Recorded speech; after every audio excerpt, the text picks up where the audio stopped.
ఆయనకు అది లేదనుకుంటా. ఆ, ఇప్పుడు అమరావతి ఇప్పుడు వైజాగ్ అంటున్నారు, విజయవాడ అంటున్నారు, అమరావతి అంటున్నారు. ఈ మూడిట్లో ఏదే ఎట్లా అదే కదా. అనుకోవాలి మనం? ఓకే, ఎట్లా మరి అనుకోవాలి? ప్రత్యేక హోదా గురించి ఎందుకు మాట్లాడలేదు? అమరావతి సరిగ్గా అవ్వలేదు.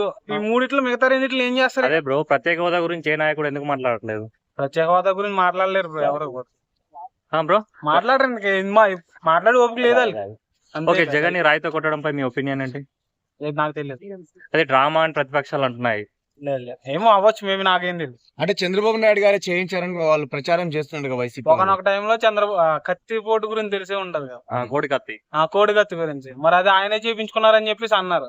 మరి అది తర్వాత చంద్రబాబు నాయుడు చేయించారని అన్నారు. ఇది కూడా అంతే, రూమర్స్ అంతే, మనం పట్టించుకోలేం లైట్. ఓకే, ఓవరాల్ గా నెక్స్ట్ సీఎం ఎవరు అవ్వాలనుకుంటున్నారు మీరు? ఇంకా ఈ ముగ్గురులోనే ఎవరో ఒకరు వస్తారు కదా. అంటే మీ ఒపీనియన్ ఎవరు, మీరు ఎవరు వస్తే బాగుంటది అనుకుంటున్నారు? Chandrababu Naidu. Chandrababu Naidu. Okay, thank you. రోడ్లు బాగాలేవు అంటున్నారు కదా, దాని గురించి ఏమనుకుంటున్నారు మరి? రోడ్లు అయితే మొత్తం వందల ఉన్నాయి. అంటే ఇప్పుడు పిఠాపురంలో పవన్ కళ్యాణ్ మరి గెలిచే ఛాన్స్ ఉందా? గెలుస్తాడని అనుకుంటున్నాము. నేను కూడా పౌరసత్వాన్ని సార్ గెలవాలని కోరుకుంటున్నాం. గెలిస్తే బాగుంటది అనుకుంటున్నాం. అంటే సార్ గెలిచి అసెంబ్లీకి పంపిస్తారా మరి? పక్కా అంటే లాస్ట్ టైం 2 చోట్ల ఓడిపోయింది కదా, ఈసారి గెలుస్తాడు అనుకుంటున్నారా? ఈసారి 100% గెలుస్తాడని అనుకుంటున్నాం. అంటే గెలిస్తే మరి ఉద్యోగ అవకాశాలు పవన్ కళ్యాణ్ గారు ఏమన్నా ఇప్పిస్తారు అనుకుంటున్నారా? పక్కా ఇప్పిస్తాడు, పోరాడతాడు వచ్చి ఉన్న ప్రభుత్వం తోటి. ఇప్పుడు జగన్ గారు రోడ్ల వ్యవస్థ గురించి ఏం మాట్లాడతారు 5 years లో? రోడ్ల గురించి ఏం డెవలప్ చేయలేదు అనుకుంటున్నారు. జగన్ ని రాయితో కొట్టడంపై మీ అభిప్రాయం ఏంటండి? అది నిజం అనుకుంటున్నారా, డ్రామా అనుకుంటున్నారా? ఇక వాళ్ళకే తెలియాలి, అది వాళ్ళకి క్లారిటీ లేదు ఇంకా.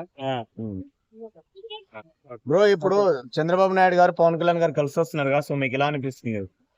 సంతోషంగా, ఎందుకంటే ఆయన సిబిఎన్ వస్తే ఉద్యోగాలు వస్తాయి, అట్లనే పవన్ కూడా తోడైతే ఇంకా బాగుంటది అనుకుంటున్నాను. అంటే ఇప్పుడు చంద్రబాబు నాయుడు గారికి జగన్మోహన్ రెడ్డి గారి మధ్య తేడా అంటే ఏం చెప్తారు? ఒక విజన్ ఉంటది సిబిఎన్ కి, ఆయనకు అది లేదనుకుంటున్నాను. ఇప్పుడు ఎలక్షన్స్ ఉన్నాయి కదా, ఎవరు వస్తే బాగుంటుంది అనుకుంటున్నారు? నేను చంద్రబాబు నాయుడు వస్తే బాగుంటది అనుకుంటున్నాను. ఎందుకు చంద్రబాబు నాయుడు గారు అనుకుంటున్నారు మీరు? అంటే చంద్రబాబు నాయుడు కొంచెం సాఫ్ట్వేర్ డెవలప్ చేసిండు, ఇంకా యూత్ కూడా జాబ్స్ వస్తాయని అనుకుంటున్నాను. మరి జగన్ గారు ఈ 5 years పరిపాలన మీకు ఎలా అనిపించింది, మీరు చూసిన దాన్ని బట్టి విన్న దాన్ని బట్టి? 5 years లో పెద్ద తేడా అయితే కనిపించలేదు, చేంజెస్ అయితే ఏం లేవు, కానీ రోడ్లు అవన్నీ అట్లనే ఉన్నాయి. సో రీసెంట్ ఇప్పుడు చంద్రబాబు నాయుడు గారి హయాంలో చూసుకుంటే మనం కరెంట్ బిల్లులు చాలా తక్కువ వచ్చాయి, 500, 200, 300 అలా వచ్చేది. కానీ ఇప్పుడు జగన్ గారి పరిపాలన చూసుకుంటే 1500 నుంచి 2000 వస్తుంది కదా, సో దాన్ని మీరు ఎలా చూస్తున్నారు? చూద్దాం, ఇప్పుడు సిబిఎన్ గెలిస్తే మళ్ళీ చాలా తగ్గుతాయా ఏమైతే అని. ఓకే, సో ఓవరాల్ గా ఒక్క మాటలో నెక్స్ట్ సీఎం ఎవరంటే ఏం చెప్తారు బ్రో? సిబిఎన్.